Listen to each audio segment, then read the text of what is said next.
மையத்துக்காக குர்ஆன் ஓதினால் அது அல்லாஹ்வால் ஏற்றுக்கொள்ளப்படுமா? நான் உண்மையிலே அல்லாஹ்வோட பிரதிநிதியும் அல்ல, ரசூலும் அல்ல, நபியும் அல்ல. நான் சொல்றதுக்கு நீங்க ஓதின குர்ஆன் அல்லாஹ் ஏற்றுக்கொள்வான் ஏற்றுக்கொள்ள மாட்டான்னு சொல்றதுக்கு.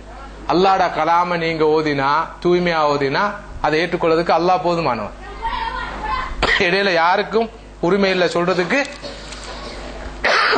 அல்லாஹ்வோட கலாம ஓதி அது ஏற்றுக்கொள்ளப்பட மாட்டான்னு சொல்றது. ஆனா ஒரே ஒரு விஷயம் என்னன்னா, அடுத்தவருக்காக நீங்க ஓதுற குர்ஆன் சேருமா சேராதான், இதுல கருத்து வேறுபாடு இருந்தாலும்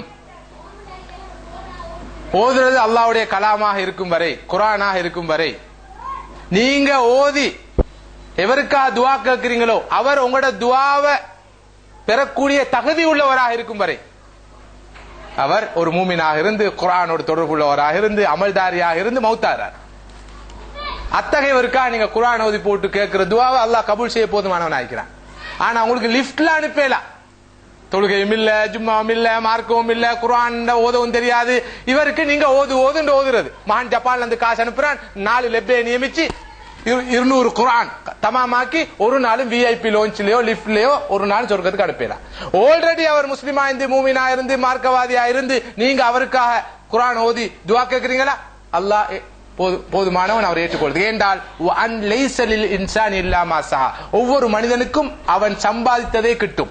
அவனுக்காக துஆ செய்யற ஒரு மனுஷன் அவன் சம்பாதிச்சுட்டு பேசிக்கிறான், அவனுக்காக குர்ஆன் ஓதுற மனுஷன் அவன் சம்பாதிச்சுட்டு பேசிக்கிறான். மிச்ச பேர் இந்த குர்ஆன் வசனம் சொல்றது அவன் தேடினது மட்டுமன்று, அவன் செஞ்ச அமல் மட்டுமல்ல, அவன் தேடி வச்சுட்டு போன ஆக்கள் அதுவும் அவனுக்கு தான். அவன் ஹராத்தை தேடி வச்சுட்டு போனா அதுவும் அவனுக்கு கிடைக்கும், அவன் சம்பாதிச்சது. கெட்ட ஆக்களை தேடி வச்சு உருவாக்கிட்டு போனா அதுவும் அவன் சம்பாதிச்சது, அதுவும் கிடைக்கும். அதே மாதிரி நல்ல மனிதர்கள், அவனுக்கா துஆ கேட்கிற மனிதர்கள், அவனுக்கா ஓதுற மனிதர்களை, அவனுக்கா இஸ்திக்பார் செய்யற மனிதர்களை, அவனுக்கா தௌபா செய்யற மனிதர்களை அவன் உருவாக்கிட்டு போயிருந்தா அது அவன் சம்பாதிச்சது. யாருக்காவது சொல்லேனுமா எனக்காக துஆ கேட்கிற இத்தனை பேர் உருவாக்கிட்டு பேசிக்கிறேன், முன்னுக்கு துஆ கேட்பான், பின்னுக்கு நாசமா போட்டு போவான்.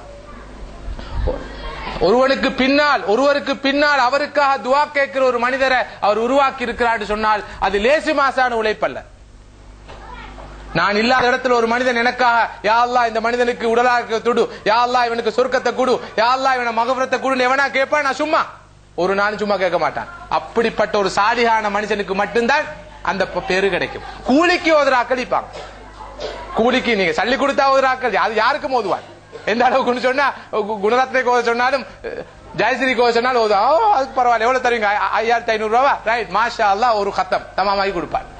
அந்த அதுல வேலை இல்ல. உண்மையிலே உணர்ச்சி பூர்வமாக ஒரு மனிதன் இன்னொரு மனிதனுக்கா குர்ஆன் ஓதுறான்டா, துஆ கேட்கிறான்டா, சதகா கொடுக்கறான்டா, நோன்பு பிடிக்கிறான்டா, அவனுக்கு ஹஜ் செய்யறான் என்றால் நிச்சயமா அல்லாஹ் கபூல் செய்ய போதுமானவன். இதுல கருத்து வேறுபாடு இருந்தாலும் கூட அது போ நீங்க டேட் எல்லாம் நியமிச்சு கொண்டு சரியாக 3 பொற 7 பொற 15 பொற 40 பொற 60 பொற வருஷ கத்தம், அதுக்கப்புறம் ஆளே மறந்தாச்சு, அதோட முடிஞ்சு. எதை கொடுக்காட்டியும் அதுகளை கொடுத்துருவோம், அதுக்கு பிறகு ஆள் முடிஞ்சு, ஆளை பத்திய நினைவே கிடையாது. ஆனா எப்ப நீங்க எங்களுடைய தாய் தகப்பன் சகோதரன் சகோதரி பிள்ளை கணவன் மனைவி என்று எந்த சந்தர்ப்பத்தில் நீங்க நினைச்சு அவருக்காக துஆ கேட்டால், இஸ்திக்பார் செஞ்சால், ஏன் ஒரு குர்ஆன் ஓதி போட்டு துஆ கேட்டால் நிச்சயமா அல்லாஹ் தஆலா அதை கபூல் செய்ய போதுமானவன் தான் இருக்கிறான்.